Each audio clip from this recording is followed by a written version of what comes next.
माछी पलवान मंठा बई पुटरा मुंहिंजा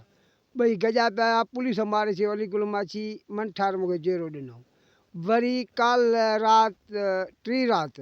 छापो हयो आहे अकबर खोखर अयाज भुटे छापो हणी मुंहिंजो पुटु खणी आ मां काल वियो आहियां मंठारे खणी आ गुम करे छॾियऊं काल मां वियो आहियां मूंखे चयूं त तोखे ॾियूं था पोइ असां ॿई ज़ाल मुड़ुस क़ुर शरीफ़ खयूं रोंदा रोंदा आयासीं पे असांखे रेस याकत ख़ान वॾेरो सोलंगी गॾियो जंहिं असांखे ॿिन्ही ज़ाल मुड़ुसनि खे मानड़ी खाराई रुपया 500 ॾिने मूं चयो यार घोर ते कोन्हे मां अटो छा मां वठंदुसि मां कंदो आहियां घोर पोइ असांखे 500 रुपया ॾिने ॻाढ़ो क़ुर कंदो त याकत वॾेरो ख़ुशि हूंदो जंहिं असां राति अटो वठी ॿचनि खे मूं खारायो मूंखे मुंहिंजो मंठार गुम करे छॾियऊं वरी सुबुह रिंड मां उथी मां वियो आहियां मोरे अयाज़ भुटे ॾे मूं फ़ोन कई मूं चयो ॾे ख़बर मुंहिंजो पुटु चई तुंहिंजो पुटु खणी वियो खिची सूबेदार नौशोरे वारो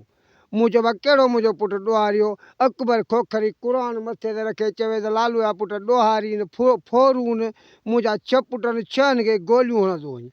जे न त अकबर खे मौला नवाज़ियो आहे पंहिंजी पघार खणे थो पंहिंजे हक़ जो मुंहिंजो फ़ैसिलो करे मूंखे पंहिंजो पुटु ॾियनि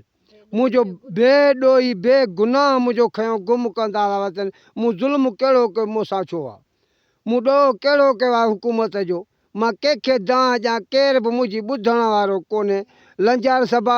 साहब खे मुंहिंजी अपील आहे एसपीअ खे मुंहिंजी अपील आहे IG खे मुंहिंजी अपील आहे हिन क़ुर जे सदके मुंहिंजो दाद कनि जे असां ॾोहारियूं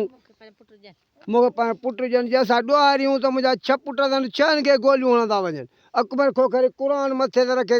चवे त ॾोहारी आहे को भाॻियो वठी अचे भाॻे खे क़ुर मथे ते रखे उन पुट मुंहिंजे गोली हण मुंहिंजे साम्हूं बाक़ी मूंखे सदमा छो था ॾियनि मूं ॾोह कहिड़ो कयो आहे मूंसां ज़ुल्म आहे मूंसां मुंहिंजो हिकिड़ो पुटु घोटु मारियो अथनि जेको अली गुल माछी सिंध जो पलवान हो बलोचिस्तान में वञे त बि सिंध जा नारा हाणे पंजाब में वञे त बि सिंध जा नारा हाणे उहो मारे छॾियऊं ॾोहारी आहे पुलिस रोज़ मुंहिंजो कॾहिं वञियूं वियूं मुंहिंजा कॾहिं घर विया मुंहिंजा घाट विया असां एसपी जे पासे कमु दुकायो कणिक काई बनी असां रोज़ी कयो असां बुख पिया मरूं पोइ त मुंहिंजो पुटु खणाए वियो अकबर खोखर खणाए वियो मुंहिंजो पुटु भुटो अयाज़ भुटो खणी विया आहिनि मां क़ुर शरीफ़ खणी सॼे मुल्क में भॻिया मूंखे चवंदा तुंहिंजो पुटु अलाए कहिड़ी पुलिस खणी वियो अलाए कहिड़ी काल चई तुंहिंजो पुटु हिते आहे मूंखे ॾसनि न मां उते कागर गॾु करे थाणे ते मूं पाण खे बहा पे ॾिनी असां कयूं बि छा कयूं असां पंहिंजो पाण साड़ियूं असां केॾे वञूं असांखे रोज़ी करणु कोन था ॾियनि मुंहिंजो बचनि खे खयों वतन बेगुनाह बेॾोही लख खणी अचो 5 लख खणी अचो 10 लख खणी अचो असां 10 लख 5 लख असां किथां आणियूं असां ग़रीब माण्हू असांखे अटो कोन्हे केॾी महिल वेठा आहियूं केॾी महिल अटो खाऊं था अली गुल घोटु मुंहिंजो सेजदा लेटाए विया मुंहिंजो घोटु मारियो अथनि मुंहिंजो सेजदा लेटाए विया असांखे अञा उहो ॾुख आहे असां किरिया पिया आहियूं भाइर किरिया पिया आहिनि माउ कयो आहे उन ते को भाॻियो हुजे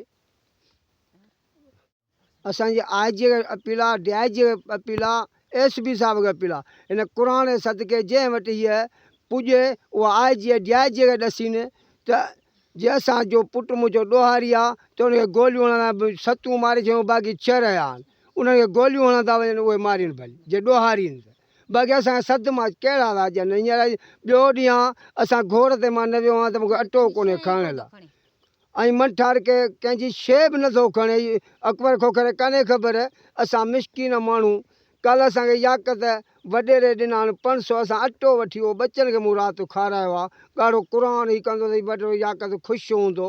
अलाह कंदो त वॾेरे असगर वारी जाइ ते पुॼंदो लख खणिजो मां किथां मां लख रोज़ मां लख ॾियां मां पिना मां खावां असांजी